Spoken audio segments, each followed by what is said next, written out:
കേരളത്തിൻ്റെയും ഭാരതത്തിൻ്റെയും അഭിമാനമായി നമ്മുടെ ആറ്റുകാൽ പൊങ്കാല വരട്ടെ. ലോകത്തിലെ ഏറ്റവും വലിയ സ്ത്രീകളുടെ സംഗമമാണ്, വരട്ടെ. ഞങ്ങൾ ആറ്റുകാൽ പൊങ്കാലയുടെ കാര്യമൊക്കെ സുപ്രീം കോടതിയിലും ശബരിമല കേസിൻ്റെ വാദത്തിൻ്റെ ഭാഗമായി പറഞ്ഞിട്ടുണ്ട്. അതുകൊണ്ട് ആറ്റുകാലമ്മയ്ക്ക്, പ്രത്യേകിച്ച് ആറ്റുകാലമ്മയുടെ പ്രതിനിധികളായിട്ടാണ് അവർ വരുന്നത്, ആറ്റുകാലമ്മയുടെ ആ പ്രതിനിധികൾക്കും ആറ്റുകാലമ്മയ്ക്കും ഭഗവതിക്ക് പ്രണാമങ്ങൾ അർപ്പിച്ചിട്ട് നമ്മുടെ വിഷയത്തിലേക്ക് കടക്കാം.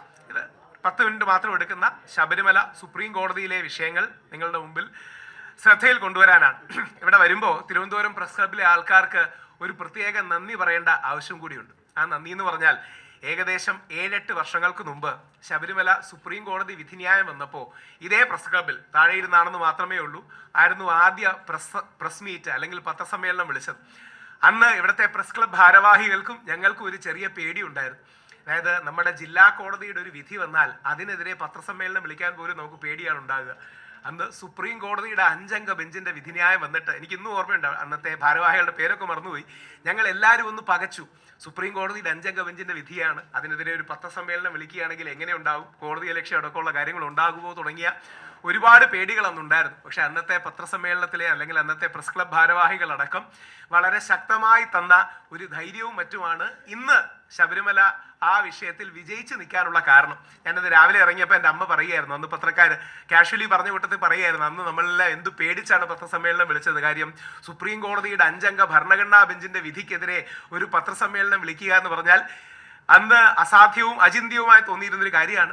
അന്ന് തോക്കുമെന്ന് ഉറപ്പുണ്ടായിരുന്ന, അതായത് അവസാന ഘട്ടത്തിൽ തകർന്നു വീഴുമെന്ന് ഉറപ്പുണ്ടായിരുന്ന ഒരു അവസരത്തിൽ പോലും വിശ്വാസികൾ ഒരുമിച്ച് നിന്ന് പോരാടിയ ഒരു വിഷയം ഇന്ന് സുപ്രീം കോടതിയിൽ 9 അംഗ ഭരണഘടനാ ബെഞ്ചിൽ എത്തിയിട്ടുണ്ട്. പെട്ടെന്ന് അതിൻ്റെ 2-3 കാര്യങ്ങൾ. എന്തുകൊണ്ടാണ് ഇന്ന് സുപ്രീം കോടതി ശബരിമല കേസ് പരിഗണിക്കുമ്പോൾ അത് ഇന്ത്യയുടെ ചരിത്രത്തിലെ വിശ്വാസവുമായി ബന്ധപ്പെട്ട ഏറ്റവും പ്രധാനപ്പെട്ട കേസായി മാറുന്നത്? 2, സർക്കാർ ചെയ്യേണ്ട കാര്യങ്ങൾ എന്താണ്? 3, ഞങ്ങൾ ഭക്തർ ചെയ്യാൻ പോകുന്ന കാര്യങ്ങൾ എന്താണ്? ഈ കാര്യമാണ് പറയാൻ ആഗ്രഹിക്കുന്നത്. ഇപ്പോൾ സുപ്രീം കോടതിയുടെ 9 അംഗ ബെഞ്ചിന്റെ പരിഗണനയിലേക്കാണ് ശബരിമലയും അനുബന്ധമായ 7 ചോദ്യങ്ങളും വരുന്നത്. ഇത് ഹിന്ദു സമൂഹത്തിന് മാത്രമല്ല, ഹിന്ദു, മുസ്ലിം, ക്രിസ്ത്യൻ, പാഴ്സി അടക്കം ഇന്ത്യയിലെ എല്ലാ വിശ്വാസ വിഭാഗങ്ങളെയും ബാധിക്കുന്ന ഒരു കേസായി മാറിയിട്ടുണ്ട്. സുപ്രീം കോടതിയുടെ 5 അംഗ ബെഞ്ച് അത് 7 അംഗ ബെഞ്ചിനും 7 അംഗ ബെഞ്ച് പിന്നീട് 9 അംഗ ബെഞ്ചിനും റെഫർ ചെയ്യുകയും സുപ്രീം കോടതി എന്ത് തീരുമാനമെടുത്താലും എന്ത് നിലപാടെടുത്താലും കേശവാനന്ദ ഭാരതി കേസ് പോലെ ദശാബ്ദങ്ങൾ, ഒരുപക്ഷെ നൂറ്റാണ്ടുകൾ നിലനിൽക്കുന്ന വിധിയായി, പ്രീസിഡന്റായി, കീഴ്വഴക്കമായി അത് മാറും എന്നുള്ളത് കൊണ്ട് വളരെ ശ്രദ്ധയോടെ കൈകാര്യം ചെയ്യണം. അതുകൊണ്ടാണ് ഞാൻ വളരെ ആലോചിച്ച് എഴുതിയതും ഞങ്ങളുടെ സുപ്രീം കോടതിയിലെ അഡ്വക്കേറ്റിനോടടക്കം വെരിഫൈ ചെയ്തതുമാണ്. അതുകൊണ്ട് അതിൻ്റെ 2-3 വരികൾ വായിച്ചിട്ട് ഇതിലേക്ക് വരാം. സുപ്രീം കോടതിയിലെ ശബരിമല കേസ് വളരെ ശ്രദ്ധയോടെ കൈകാര്യം ചെയ്തില്ലെങ്കിൽ ദൂരവ്യാപകമായ പ്രത്യാഘാതങ്ങൾ സൃഷ്ടിക്കും. അതിന് ആദ്യം വേണ്ടത് ദേവസ്വം ബോർഡിന്റെ സത്യവാങ്മൂലം കുറെ കൂടെ ശക്തമാക്കണം. കഴിഞ്ഞ തവണ വളരെ വേദനയും വിഷമത്തോടെ പറയട്ടെ, ആരെയും കുറ്റം പറയാനല്ല, ദേവസ്വം ബോർഡിന്റെ സത്യവാങ്മൂലം എഴുതിയിട്ട് സത്യവാങ്മൂലത്തിൽ പറയാനുള്ള കാര്യങ്ങൾ പറയാതെ വേറെ കാര്യങ്ങൾ പറയാനായി വാസു സാറിനെ നമ്മുടെ മുഖ്യമന്ത്രി ശ്രീ പിണറായി വിജയൻ അവർ സുപ്രീം കോടതിയിലേക്ക് വിട്ടിരുന്നു. അന്ന് റിപ്പോർട്ട് ചെയ്തവർക്ക് ഒരുപക്ഷെ ഓർമ്മ കാണും. ഒന്ന് ആലോചിക്കണം, ദേവസ്വം ബോർഡ്, അയ്യപ്പന്റെ കാശെടുത്ത് നിലനിൽക്കുന്ന തിരുവിതാംകൂർ ദേവസ്വം ബോർഡ് അയ്യപ്പനെതിരെയാണ് കോടതിയിൽ വാദിച്ചത്. തിരുവിതാംകൂർ ദേവസ്വം ബോർഡിന് 1248 അല്ലെങ്കിൽ 1250 ക്ഷേത്രങ്ങളുണ്ട്. ആ 1250 ക്ഷേത്രങ്ങളെയും താങ്ങി നിർത്തുന്നത് സ്വാമി അയ്യപ്പനാണ്. കേരളത്തിലേക്ക് കോടിക്കണക്കിന് ഭക്തജനങ്ങളെ കൊണ്ടുവരുന്ന സ്വാമി അയ്യപ്പനാണ്. ആ സ്വാമി അയ്യപ്പനെതിരെയാണ് തിരുവിതാംകൂർ ദേവസ്വം ബോർഡ് സുപ്രീം കോടതിയിൽ വാദിച്ചത്. അത് വാദിച്ചത് എങ്ങനെ? എവിടെയും തൊടാത്തൊരു അഫിഡവിറ്റ് കൊടുത്തു. എന്നിട്ട് വാസു സാറിനെ മുഖ്യമന്ത്രി വേറെ വിട്ട് അവിടുത്തെ അഡ്വക്കേറ്റിനെ കൊണ്ട് ജെൻഡർ ഇക്വാലിറ്റിയാണ് പ്രധാനമെന്ന് വാദിപ്പിച്ചു. ശബരിമലയിൽ വീഴുന്ന കാശെടുത്ത് ശബരിമലക്കെതിരെ വാദിച്ചതാണ് യഥാർത്ഥത്തിൽ സംഭവിച്ചത്. പോട്ടെ, പഴയ കാര്യങ്ങളാണ്, ഇത് പറയുന്നില്ല. ഇന്ത്യയിലെ സുപ്രീം കോടതിയുടെ 9 അംഗ ബെഞ്ച് ശബരിമല വിശ്വാസ സംബന്ധമായ കേസ് ഇന്ത്യയുടെ നീതിന്യായ ചരിത്രത്തിലെ നാഴികക്കല്ലായി മാറുമെന്ന കാര്യത്തിൽ സംശയമില്ല. ഹിന്ദു, മുസ്ലിം, ക്രിസ്ത്യൻ, പാഴ്സി അടക്കമുള്ള വിശ്വാസങ്ങൾക്കും ഈ വിധി ബാധകമാകും. കുറെ കൂടെ മൗലികമായി പറഞ്ഞാൽ ആർട്ടിക്കിൾ 25, 26 എന്ന ഫണ്ടമെന്റൽ റൈറ്റ്, ഇന്ത്യൻ ഭരണഘടന ഉറപ്പു നൽകുന്ന മൗലിക അവകാശത്തിന്റെ നിലനിൽപ്പ് ഈ വിധിയെ ആശ്രയിച്ചായിരിക്കും. അതായത് ഞങ്ങൾ വാദിക്കുന്നത് എന്താ? ശബരിമലയിൽ അയ്യപ്പൻ ഒരു നൈഷ്ഠിക ബ്രഹ്മചാരിയാണ്. ഈ വിശ്വാസം കാത്തു സൂക്ഷിക്കാനുള്ള അവകാശം ഞങ്ങൾക്കുണ്ട്. അത് നൽകുന്നത് ആർട്ടിക്കിൾ 25 ഇതാണ് നമ്മൾ വാദിക്കുന്ന കാര്യം. ആ ആർട്ടിക്കിൾ 25 നിലനിൽപ്പ് തന്നെ, ആർട്ടിക്കിൾ 25 എന്ന ഫണ്ടമെന്റൽ റൈറ്റ് ടു ഫെയ്ത്ത് അല്ലെങ്കിൽ ഈശ്വര വിശ്വാസം, മതവിശ്വാസം, ആത്മീയ വിശ്വാസം, എന്ത് പേര് വിളിച്ചാലും ആ ഫണ്ടമെന്റൽ റൈറ്റിന്റെ നിലനിൽപ്പ് തന്നെ ഈ കേസിനെ ബാധകമാക്കി അല്ലെങ്കിൽ കേസിനെ അടിസ്ഥാനമായിരിക്കും നിൽക്കുന്നത്. ഇതിൽ ഭരണഘടനാ ചോദ്യങ്ങൾ ഉണ്ടോ എന്ന് ചോദിച്ചാൽ തീർച്ചയായിട്ടും ഉണ്ട്. നമ്മുടെ എതിർവാദം ഞങ്ങൾ അനുകൂലിക്കുന്നില്ല, പക്ഷേ അവരെ ബഹുമാനിക്കുന്നു. ഫെമിനിസ്റ്റുകളും പുരോഗമനവാദികളെന്ന് സ്വയം വിളിക്കുന്നവരും ആർട്ടിക്കിൾ 14 പരമാവധി ഇതിലേക്ക് കൊണ്ടുവരാൻ ശ്രമിക്കുകയാണ്. അപ്പോൾ ഒരു ആർട്ടിക്കിൾ 14ന്റെയും 25ന്റെയും ബാലൻസ് അഥവാ സന്തുലനം ഈ കേസിൽ വേണ്ടി വന്നേക്കാം, സംശയമൊന്നുമില്ല. അപ്പോൾ അതിൻ്റെ ബാലൻസ് എന്താണ്, ആർട്ടിക്കിൾ 25ന്റെ പരിധിയും പരിമിതിയും എന്താണ് തുടങ്ങിയ അടിസ്ഥാന ഭരണഘടനാ ചോദ്യങ്ങൾ ഈ വിഷയത്തിൽ ഉയർത്തപ്പെടുകയും പരിഗണനയിൽ വരികയും ചെയ്യും. ഞാൻ കഴിഞ്ഞ കേസിൽ കക്ഷിയാണ്. കഴിഞ്ഞ കേസിൽ മാത്രമല്ല, കഴിഞ്ഞ 20 വർഷം 2006 മുതൽ ഈ വിവാദം ഉണ്ടായത് മുതൽ 2007 തുടങ്ങി കോടതിയിൽ കഴിഞ്ഞ 19-20 വർഷമായിട്ട് പോകുന്ന വ്യക്തിയാണ്. ആദ്യഘട്ടങ്ങളിൽ പ്രത്യേകിച്ച് ആരും സപ്പോർട്ട് ചെയ്യാനില്ലാത്ത ഘട്ടത്തിൽ ഒറ്റയ്ക്ക് ഞാൻ മാത്രമായിട്ടിരുന്ന് കേസ് കേട്ട സന്ദർഭങ്ങളുണ്ട്. അതായത് ശബരിമല കേസ് വിളിക്കുമ്പോൾ കേരള ഗവൺമെന്റ് ആൾക്കാർ കാണില്ല, തിരുവിതാംകൂർ ദേവസ്വം ബോർഡ് ആൾക്കാർ കാണില്ല, ഞാൻ മാത്രമായി സ്വന്തമായി കാശ് മുടക്കി ഡൽഹിയിൽ പോയി സുപ്രീം കോടതി ഇരുന്ന അവസരങ്ങൾ ഉണ്ടായിട്ടുണ്ട്. അപ്പം അന്ന് സപ്പോർട്ട് ചെയ്യാൻ ആരും ഇല്ലാത്തൊരവസ്ഥയായിരുന്നു. പക്ഷേ ഇന്ന് എല്ലാവരും സപ്പോർട്ട് ചെയ്യുന്നൊരവസ്ഥയാണ്. അത് വളരെ നല്ലതാണ്. സർക്കാരിനോടും ദേവസ്വം ബോർഡിനോടും 2 റിക്വസ്റ്റാണ്. ഒന്ന്, ദേവസ്വം ബോർഡിന്റെ അഫിഡവിറ്റ് വീക്കാണ്. ദേവസ്വം ബോർഡിന്റെ അഫിഡവിറ്റ് ദുർബലമായൊരു അഫിഡവിറ്റാണ് കൊടുത്തിരിക്കുന്നത്. ചില കാര്യങ്ങൾ പറഞ്ഞാൽ എന്താ പറയുക, പ്രകോപനവും ചലഞ്ചിങ്ങും ആവുന്നതുകൊണ്ട് ദേവസ്വം ബോർഡ് അഫിഡവിറ്റിൽ എഴുതിയിരിക്കുന്ന കാര്യമൊന്നും പറയുന്നില്ല. പക്ഷേ ദേവസ്വം ബോർഡിന്റെ അഫിഡവിറ്റ് വീക്കാണ്. ശബരിമല ഹിന്ദു ക്ഷേത്രമാണോ എന്ന തർക്കം പോലും ഉണ്ടെന്ന് മുമ്പ് നമ്മുടെ മിനിസ്ട്രിയും ദേവസ്വം ബോർഡും കൊടുത്ത അഫിഡവിറ്റിലൊക്കെ ഉണ്ട്. അതൊക്കെ വിവാദ വിഷയങ്ങളായതുകൊണ്ട് ഞാൻ പറയുന്നില്ല. പക്ഷേ ശബരിമല എന്ന ഹിന്ദു ക്ഷേത്രത്തിന്റെ, ബഹുസ്വരതയുടെ ക്ഷേത്രത്തിന്റെ, വാവരും വെളുത്തയും അടക്കം മുസ്ലിം ക്രിസ്ത്യൻ ജനവിഭാഗങ്ങളെ ഉൾക്കൊള്ളുന്ന ഹിന്ദു ക്ഷേത്രത്തിന്റെ അടിസ്ഥാന സ്വഭാവം നൈഷ്ഠിക ബ്രഹ്മചര്യമാണ്, എറ്റേണൽ സെലിബേറ്റ് ആണ് എന്ന വസ്തുത വളരെ ശക്തമായിട്ടുണ്ട്. ഈ സത്യം തിരിച്ചറിഞ്ഞ് ദേവസ്വം ബോർഡിന്റെ സത്യവാങ്മൂലം ശക്തമാക്കേണ്ട ആവശ്യമുണ്ട്. കേരള സർക്കാരിനോടും അഭ്യർത്ഥിക്കാനുള്ളത് കുറെ കൂടെ ശക്തമായ സത്യവാങ്മൂലം സമർപ്പിക്കണമെന്നാണ്. അത് ഹിന്ദു വോട്ടുകൾക്ക് വേണ്ടിയോ NSSനെ ഭയന്നോ പ്രക്ഷോഭങ്ങൾ ഭയന്നോ ആകരുത്. പകരം ശബരിമലയുടെ ഭാഗത്താണ് ന്യായം എന്ന തിരിച്ചറിവ് കാരണമാകണം. ഇത് പത്രക്കാരോട് ഞാൻ അഭ്യർത്ഥിക്കാനുള്ളത്, നിങ്ങൾ ഒരു നിമിഷം ഒന്ന് ആലോചിച്ച് നോക്കൂ. ശബരിമലയിൽ എവിടെയാണ് സ്ത്രീ വിവേചനം? ഓരോ വർഷവും 10,000-കണക്കിന് സ്ത്രീകളാണ്, ലക്ഷക്കണക്കിന് സ്ത്രീകളാണ് ശബരിമലയിൽ വരുന്നത്. ശബരിമലയിൽ എന്ത് സ്ത്രീ വിവേചനം ഉള്ളത്? ശബരിമലയിൽ ഉള്ളതൊരു പ്രായ നിയന്ത്രണമാണ്. അതിനോട് നിങ്ങൾക്ക് യോജിക്കാം, വിയോജിക്കാം. ഇപ്പം നിങ്ങൾ പുരോഗമനവാദിയാണ്, നിങ്ങൾ ലെഫ്റ്റിസ്റ്റ് ആണ്, അല്ലെങ്കിൽ ഫെമിനിസ്റ്റ് ആണെങ്കിൽ നിങ്ങൾക്ക് വിയോജിക്കാം, നമുക്ക് യാതൊരു എതിർപ്പുമില്ല അതിൽ. പക്ഷേ ശബരിമലയിൽ എവിടെയാണ് സ്ത്രീ വിവേചനം? അതുകൊണ്ടാണ് ശബരിമലയിൽ നിന്ന് എടുത്ത ഫോട്ടോ തന്നെ 2ാമത്തെ പേജിൽ കൊടുത്തിരിക്കുന്നത്. ഈ പ്രക്ഷോഭത്തിൽ ആദ്യം അറസ്റ്റിലാകുന്നത് എൻ്റെ മുത്തശ്ശി ദേവകി അന്തർജനമാണ്. ശബരിമലയിൽ നിന്നാണ് അറസ്റ്റ് ചെയ്യുന്നത്. 2ാമത് അറസ്റ്റിലാകുന്നത് എൻ്റെ അമ്മ മല്ലികാ നമ്പൂതിരിയാണ്. 3ാമത് പ്രയാർ ഗോപാലകൃഷ്ണൻ സാറും 4ാമത് ഞാനുമാണ്. ഇന്ന് മുത്തശ്ശി ജീവിച്ചിരിപ്പില്ല, പ്രയാർ ഗോപാലകൃഷ്ണൻ സാർ ജീവിച്ചിരിപ്പില്ല. ഞങ്ങളെല്ലാം, ഞാൻ 3 തവണ ജയിലിൽ കിടന്നു, 10-20 ദിവസം ജയിലിൽ കിടന്നതാണ്. ഞങ്ങൾ ജയിലിലും പട്ടിണി കിടന്നതാണ്, നിരാഹാരം കിടന്നതാണ്. ഇതിൻ്റെ വിഷയം എന്ന് പറഞ്ഞാൽ അർത്ഥസത്യങ്ങൾ പറഞ്ഞ് ഒരു ക്ഷേത്രത്തെ, വിശ്വാസത്തെ കേസ് തോപ്പിക്കാൻ ചില ആൾക്കാർ ശ്രമിച്ചു എന്നുള്ളതാണ് അതിൻ്റെ സത്യം. ഒന്ന് ആലോചിച്ച് നോക്കുക. ശബരിമലയിൽ 10,000-കണക്കിന് ലക്ഷക്കണക്കിന് സ്ത്രീകൾ വരുമ്പോൾ സ്ത്രീ വിവേചനമുണ്ട് എന്ന് പറഞ്ഞാണ് കേസ് നിൽക്കുന്നത്. നേരെ തിരിച്ച് ശബരിമലയിലെ പ്രായ വിവേചനം എന്നാണ് ഈ കേസ് വിളിക്കുന്നെങ്കിൽ കേസ് തീർന്നു. അതുകൊണ്ടാണ് അവരങ്ങനെ വിളിക്കാത്തത്. ശബരിമലയിൽ ഒരു പ്രായ വിവേചനം, അതായത് പ്രായത്തിന്റെ വ്യത്യാസം, 10 മുതൽ 50 വയസ്സ് വരെയുള്ള യൗവനയുക്തങ്ങളായ സ്ത്രീകൾ കയറാൻ പാടില്ല. ഇതാണ് ശബരിമലയിലെ വിശ്വാസം. ഇനി ആ വിശ്വാസത്തിന്റെ കാര്യം എന്താ? നൈഷ്ഠിക ബ്രഹ്മചാരിയാണ് അയ്യപ്പൻ എന്ന വിശ്വാസമാണ്. ഇത് വിശ്വസിക്കാതിരിക്കാനുള്ള എല്ലാ അവകാശവും നമ്മുടെ നാട്ടിലെ ആൾക്കാർക്കുണ്ട്. പക്ഷേ വിശ്വസിക്കുന്ന ഞങ്ങളെ പോലുള്ളവർക്ക് അത് പ്രാക്ടീസ് ചെയ്യാനുള്ളൊരു സ്ഥലമാണ് ശബരിമല. ഇത്രയേ ഉള്ളൂ കാര്യം. ഇത് വിശ്വസിക്കാതിരിക്കാനുള്ള എല്ലാ അവകാശവും നമ്മുടെ നാട്ടിലെ ആൾക്കാർക്കുണ്ട്. അത് വിശ്വസിക്കുന്നവർക്ക് പ്രാക്ടീസ് ചെയ്യാനൊരു സ്ഥലം. അപ്പോൾ ശബരിമലയിൽ എല്ലാ വർഷവും 10,000-കണക്കിന് ലക്ഷക്കണക്കിന് സ്ത്രീകൾ വരുന്നുണ്ട്. ശബരിമല പ്രക്ഷോഭത്തിൽ ആദ്യം അറസ്റ്റ് ചെയ്യപ്പെട്ടത് എൻ്റെ മുത്തശ്ശി ദേവകി അന്തർജനമാണ്. സ്ത്രീകൾക്ക് ശബരിമലയിൽ യാതൊരു വിലക്കുമില്ല. യുവതികൾക്ക് ഒരു പ്രായ നിയന്ത്രണം മാത്രമാണുള്ളത്. അതിൻ്റെ കാരണം അവിടുത്തെ പ്രതിഷ്ഠാസങ്കല്പം നൈഷ്ഠിക ബ്രഹ്മചാര്യം ആണെന്നുള്ളതാണ്. ഈ വിഷയങ്ങൾ മറച്ചുവെച്ച് പല കോണുകളിൽ നിന്ന് സ്വാർത്ഥ താല്പര്യങ്ങൾ, അജണ്ടകൾ അടിച്ചേൽപ്പിക്കാനുള്ള നീക്കമുണ്ടായി. അതാണ് 2018-2019 ശബരിമല മഹാപ്രക്ഷോഭമായി മാറിയത്. ഇന്ത്യയിലെ 12 സംസ്ഥാനങ്ങളിൽ 6ഓളം രാജ്യങ്ങളിൽ വിശ്വാസ പ്രക്ഷോഭങ്ങൾ, നാമജപ ഘോഷയാത്രകൾ നടന്നു. ഹിന്ദു വിശ്വാസികൾക്ക് വലിയ പിന്തുണയാണ് മുസ്ലിം ക്രിസ്ത്യൻ സഹോദര സമുദായങ്ങളിൽ നിന്ന് കിട്ടിയത്. ഞാൻ അന്ന് ഈ വരി കൂടെ പറഞ്ഞ് നിങ്ങളുടെ ചോദ്യങ്ങളിലേക്ക് എടുക്കാം. അന്ന് ഞാൻ പറഞ്ഞപ്പോൾ എനിക്ക് ഇന്നും ഓർമ്മയുണ്ട്, നമ്മുടെ ചാനലിലെ പല സുഹൃത്തുക്കളും ഉണ്ട്. ഞാനപ്പോൾ ഒരു പ്രത്യേക ചാനൽ അവതാരകൻ്റെ കൂടെ ഇരുന്ന് വളരെ വൈകാരികമായി സംസാരിച്ചിട്ട് ഞാൻ പറഞ്ഞു, എൻ്റെ നെഞ്ചിൽ ചവിട്ടിയ ശബരിമലയിൽ യുവതികൾ കയറും. അപ്പോൾ അടുത്തൊരു ചാനലിൽ പോയപ്പോൾ ആ ചാനലുകാർ എന്നോട് പറഞ്ഞു, നമ്മുടെ ചാനലിൽ കൂടെ അത് പറയണേ. ഞാൻ ചോദിച്ചു, ഞാൻ വിചാരിച്ചു അവർ നമ്മളെ സപ്പോർട്ട് ചെയ്യുന്ന ആൾക്കാരല്ല, എതിർക്കുന്ന ആൾക്കാരാണ്. ഞാൻ പറഞ്ഞു, പിന്നെ എന്തിനാണ് നിങ്ങൾ അങ്ങനെ പറയുന്നത്? എനിക്ക് ഇന്നും ഓർമ്മയുണ്ട്. അതായത് നാളെ നിങ്ങളൊക്കെ എന്തായാലും തോക്കുമല്ലോ, അപ്പം നാളെ ശബരിമലയിൽ യുവതികൾ കയറി ഇറങ്ങുമ്പം സൈഡിൽ നിന്റെ ഈ ഡയലോഗ് ഇട്ട് ട്രോൾ ചെയ്യാനാണ് എന്ന് അവരൊന്ന് പറഞ്ഞിട്ടുണ്ടായിരുന്നു. എനിക്ക് ഇന്നും അത് ഓർമ്മയുണ്ട്. അവരോടും ദേഷ്യമൊന്നും ഉണ്ടായിട്ട് പറയുന്നതല്ല. പക്ഷേ അന്ന് അത് പറഞ്ഞപ്പോൾ ഒരുപാട് പേര് സീരിയസ് ആയിട്ട് എടുത്തില്ല. സുപ്രീം കോടതിയുടെ 5 അംഗ ബെഞ്ചിന്റെ വിധിന്യായമല്ലേ, നിങ്ങൾ എന്തായാലും തോക്കുമെന്ന് വിചാരിച്ചു. നമ്മൾ വിശ്വാസികൾ ജയിച്ചതിൻ്റെ കാര്യം ഞങ്ങൾ പറയുന്ന കാര്യങ്ങളിൽ സത്യം അതുകൊണ്ടാണ് നമ്മുടെ ക്യാമ്പയിൻ്റെ പേര് മണികണ്ഠ ടു മഹാത്മാ എന്നായിരുന്നു. മണികണ്ഠസ്വാമി, അയ്യപ്പസ്വാമി മുതൽ മഹാത്മാഗാന്ധി വരെ. ആ വിഷയത്തിൽ ഞങ്ങൾ ജയിച്ചതിൻ്റെ കാര്യം ഇന്ന് നിലപാട് CPM അടക്കം മാറ്റിയതിൻ്റെ കാരണം ആദ്യം ഓർമ്മ കാണും ഒരുപക്ഷെ മുതിർന്ന ആൾക്കാർക്ക്, ഒരു രാഷ്ട്രീയ പാർട്ടിയും സപ്പോർട്ട് ചെയ്യാനില്ലായിരുന്നു.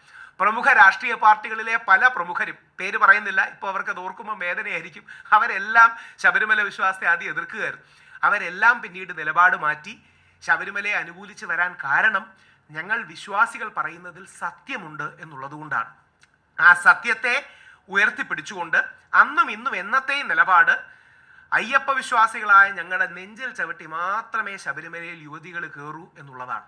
അത് ഇന്നലത്തെയും ഇന്നത്തെയും നാളത്തെയും നിലപാടാണ്. ഇല്ലെങ്കിൽ രാത്രി ഇരുട്ടിന്റെ മറവിൽ ട്രാൻസ്ജെൻഡേഴ്സ് ആണെന്ന് പറഞ്ഞ് ഒളിച്ചു കിടത്തുകയാണെങ്കിൽ ശരിയാണ്. അങ്ങനെ പറ്റിക്കാനും പുറകിൽ നിന്ന് കുത്താനും ആണെങ്കിൽ സംശയമൊന്നുമില്ല, അത് തീർച്ചയായിട്ടും ഗവൺമെന്റ് ചെയ്യാൻ കഴിയും. ഞങ്ങളടക്കം ശബരിമലയ്ക്ക് 62 ദിവസം കാവൽ നിന്നതാണ്.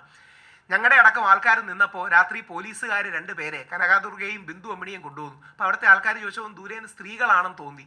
അപ്പം സാറേ സ്ത്രീകളല്ലേ എന്ന് ചോദിച്ചു. അല്ലല്ല, ഇവർ ട്രാൻസ്ജെൻഡേഴ്സ് ആണ്, ട്രാൻസ്ജെൻഡേഴ്സിന്റെ കാര്യത്തിൽ കോടതികളൊന്നും പറഞ്ഞിട്ടില്ലെന്ന് പറഞ്ഞാണ് രാത്രിയിൽ അകത്ത് കയറ്റിയത്. അങ്ങനെ വരെ ചെയ്ത ആൾക്കാരുണ്ട്. അവരോടും ദേഷ്യമൊന്നുമില്ല.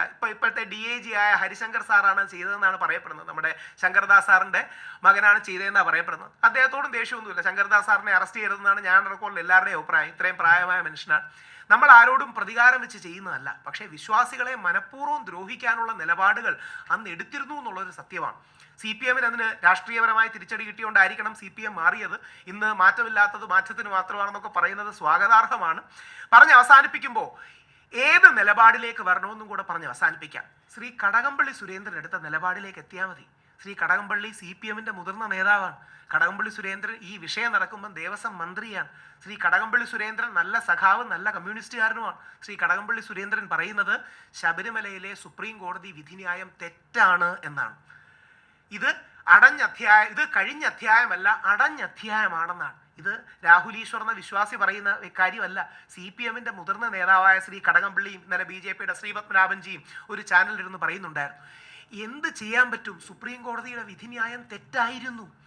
സുപ്രീം കോടതി ജഡ്ജിമാരെ വിമർശിക്കണമെന്നൊന്നും ആരും പറയുന്നില്ല. പക്ഷേ സുപ്രീം കോടതിയുടെ വിധിന്യായം തെറ്റാണെന്ന് പറയാനുള്ള സ്വാതന്ത്ര്യം നമ്മുടെ ഇന്ത്യൻ ഭരണഘടന നമുക്ക് നൽകുന്നുണ്ട്. അതായത് ഒരു കോടതിയുടെ വിധിന്യായം തെറ്റാണെന്ന് പറയാനും ഈ വിധിന്യായത്തിന് അപ്പീൽ ചെയ്യാനുമുള്ള അവകാശം ഇന്ത്യൻ നീതിന്യായ വ്യവസ്ഥയും കോടതികളും സുപ്രീം കോടതിയും ഭരണഘടനയും നമുക്ക് നൽകുന്നുണ്ട്. ഇനിയെങ്കിലും CPM സർക്കാർ, പ്രത്യേകിച്ച് മന്ത്രി രാജീവ് അദ്ദേഹം അടക്കമുള്ളവർ, നമ്മുടെ മുഖ്യമന്ത്രി ശബരിമലയിലെ വിധിന്യായം സുപ്രീം കോടതിയുടെ വിധി തെറ്റായിരുന്നു എന്ന് ശ്രീ കടകംപള്ളിയും ബാക്കിയുള്ള ആൾക്കാരും പറയുന്ന നിലപാടിലേക്ക് എത്തണം.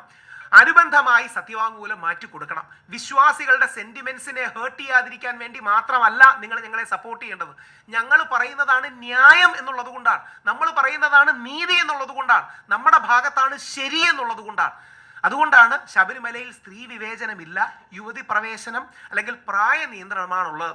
ഒരു വാക്കും കൂടെ പറഞ്ഞത് നിങ്ങൾ റിപ്പോർട്ട് ചെയ്യേണ്ട, നിങ്ങളുടെ അറിവിന് വേണ്ടി പറഞ്ഞാൽ മതി. ഇത്രയൊക്കെ ഇപ്പോൾ ശബരിമലയിൽ നമ്മുടെ ഭാഗത്താണ് നീതിയും ന്യായവും എങ്കിൽ എങ്ങനെയാണ് സുപ്രീം കോടതി കേസ് കിടന്നതെന്നൊരു ചോദ്യം വരില്ലേ?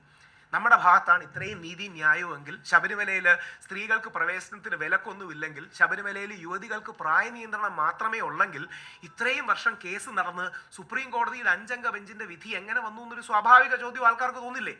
ആ ചോദ്യത്തിന്റെ ഉത്തരം ഇങ്ങനെ മൂക്കി പിടിക്കുന്നതിന് പകരം ദീപക് മിശ്രാജി ഇങ്ങനെ മൂക്കി പിടിക്കാൻ നോക്കിയതാണ്. അതായത് ഇങ്ങനെ പറയുന്നതിന് പകരം വളഞ്ഞ വഴി യൂണിഫോം സിവിൽ കോഡ് കൊണ്ടുവരാൻ ഒരു കളമൊരുക്കാൻ വേണ്ടി ജസ്റ്റിസ് ദീപക് മിശ്ര എന്ന ഇന്ത്യയുടെ ചീഫ് ജസ്റ്റിസ് ആയിരുന്ന വ്യക്തി വളഞ്ഞ വഴിയിൽ മൂക്കി പിടിച്ചതാണ്. അന്ന് ഞാൻ പറഞ്ഞപ്പോൾ അത് വിവാദം ഉണ്ടാകുകയും സുപ്രീം കോടതിയിൽ എനിക്ക് കോടതി ഇലക്ഷത്തിന്റെ അടുത്ത് വരെ എത്തുകയും ചെയ്തു. പക്ഷേ നിങ്ങൾ ഓർക്കണം, ഇന്ത്യയുടെ നീതിന്യായ സംവിധാനത്തിൽ ആദ്യമായി ഇംപീച്ച്മെന്റ് നേരിട്ട ചീഫ് ജസ്റ്റിസ് ആണ് ജസ്റ്റിസ് ദീപക് മിശ്ര. ഇന്ത്യയുടെ നീതിന്യായ സംവിധാനത്തിൽ നമ്മുടെ സുപ്രീം കോടതിയുടെ ചരിത്രത്തിൽ ആദ്യമായിട്ടും the only chief justice to face impeachment proceedings. അപ്പോൾ എത്രമാത്രം ഗൗരവമാണെന്ന് ആലോചിച്ച് നോക്കണം. ഇന്ത്യയുടെ സുപ്രീം കോടതിയിലെ ചീഫ് ജസ്റ്റിസിനെ ഇംപീച്ച് ചെയ്യാൻ 71 MP കൊടുക്കുകയും അവസാനം ഉപരാഷ്ട്രപതി ഇടപെട്ട് അദ്ദേഹത്തെ രക്ഷിച്ചെടുത്തു എന്നുള്ളത് മറ്റൊരു വിഷയം. അപ്പോൾ ആ വ്യക്തി ചില താല്പര്യങ്ങൾക്ക് വേണ്ടിയിട്ടോ അല്ലെങ്കിൽ മറ്റ് ചില ഉദ്ദേശങ്ങൾ വെച്ചോ യൂണിഫോം സിവിൽ കോഡ് നടപ്പാക്കാനോ വളഞ്ഞ വഴി ചെയ്തതാണ്. രാഹുൽ ഈശ്വറിനെ വിശ്വസിക്കേണ്ട. ജസ്റ്റിസ് കുര്യൻ ജോസഫ് ഇത് ഒരു പ്രമുഖ ചാനലിൽ ഇത്രയും പച്ചക്കല്ല പക്ഷേ വളരെ ഭംഗിയായിട്ട് പറയുന്നുണ്ട്. ജസ്റ്റിസ് കുര്യൻ ജോസഫ് എന്ന മലയാളിയായ സുപ്രീം കോടതി ജഡ്ജി ഈ ബെഞ്ചിലുണ്ടായിരുന്നു. അദ്ദേഹത്തെ കേസിന്റെ പകുതിയിൽ മാറ്റിയതാണ്. ഇതിൽ നടന്ന സത്യങ്ങളാണ് ഞാൻ പറയണേ, ആൾക്കാരെ കോട്ട് ചെയ്താണ് പറയുന്നത്. ജസ്റ്റിസ് കുര്യൻ ജോസഫ് എന്ന കേരളത്തിന്റെ അഭിമാനമായ സുപ്രീം കോടതിയിൽ ഏറ്റവും കൂടുതൽ വിധിന്യായം എഴുതുന്ന ജഡ്ജി ശബരിമലയ്ക്ക് അനുകൂലമായിരുന്നു എന്നുള്ളത് കൊണ്ട് ഒരു ദിവസം ഹിയറിംഗ് കഴിഞ്ഞ് അടുത്ത ദിവസം വന്നപ്പം പുള്ളി ബെഞ്ചിലില്ല. നിങ്ങൾ ആലോചിച്ച് നോക്കണം. അതായത് ഒരു കോടതി കേസ് കിട്ടുകൊണ്ടിരിക്കുകയാണ്, അടുത്ത ദിവസം ഒന്നും പുള്ളി ബെഞ്ചിലില്ല. ഇത് അദ്ദേഹം നമ്മുടെ ജോണി ലൂക്കാസ് സാറിനോടുള്ള ഇന്റർവ്യൂവിൽ അദ്ദേഹം പറയുന്നുണ്ട്, ഇതിന് കാലവും ഭാവിയും കണക്ക് പറയുമെന്ന്, അല്ലെങ്കിൽ കാലവും ഭാവിയും ചോദിക്കുമെന്ന്. ആ ചോദിച്ചതാണ് നമ്മൾ തെരുവുകളിൽ നാമജപ പ്രക്ഷോഭവുമായിട്ട് കണ്ടത്.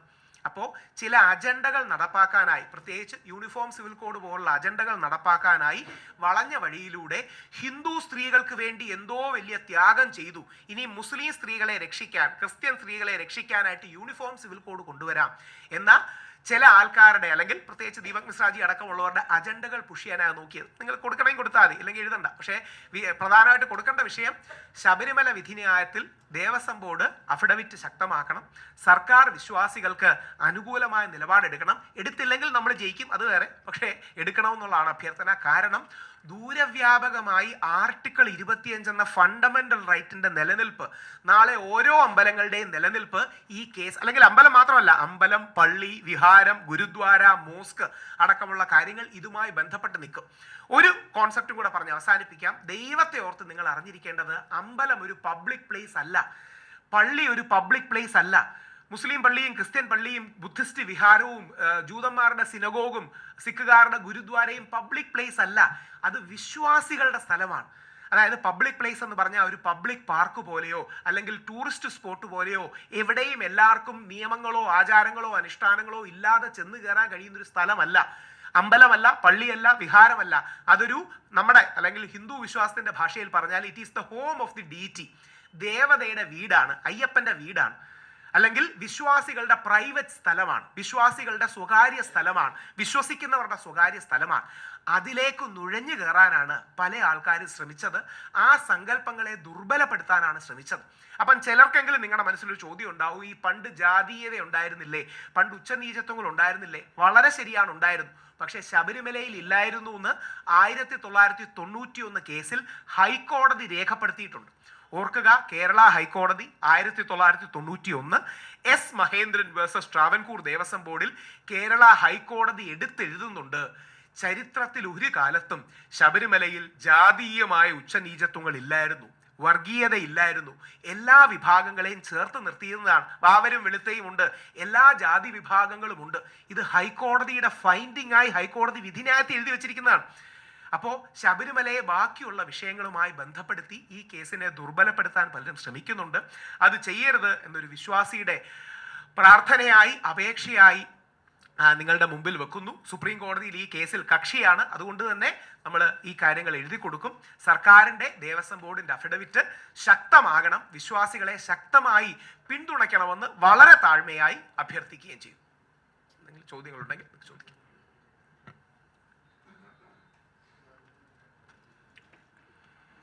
ഏതെങ്കിലും രീതിയിലുള്ള ചോദ്യങ്ങൾ? കാര്യം സർക്കാരിൻ്റെ അഫിഡവിറ്റ് സ്ട്രോങ് ആകേണ്ടതിൻ്റെ ആവശ്യമുണ്ട്, വിശേഷിച്ച ദേവസ്വം ബോർഡിൻ്റെ അഫിഡവിറ്റ് സ്ട്രോങ് ആകേണ്ടതിൻ്റെ ആവശ്യമുണ്ട്.